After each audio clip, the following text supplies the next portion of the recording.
Guys, ఇక్కడ మెడలో ఉన్న పాము, చేతికి ఉన్న డమరుకాన్ని బట్టి అక్కడ ఉన్నది శివుడు అని మనం చెప్పవచ్చు. అలానే పక్కన మరి పార్వతీదేవి ఉందా, ఇంకెవరైనా ఉన్నారా? ఆమెను చూస్తే పార్వతీదేవి లాగా మీకు అనిపిస్తుందా? చూడండి, ఆవిడ కళ్ళకు కాటుక పెట్టుకుంటున్నట్లు ఎలా చూపిస్తున్నారో. పక్కన ఒక చేతిలో అద్దం పట్టుకొని ఒక చేతిలో కాటుక పెట్టుకుంటున్నట్లు చాలా బాగా చూపించారు.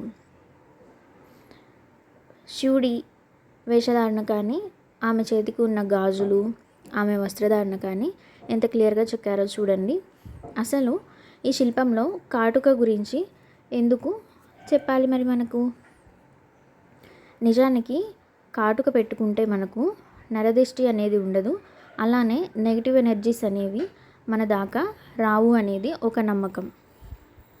మరి అటువంటి కాటుకకు అప్పట్లోనే చాలా ప్రాముఖ్యత ఉంది. మరి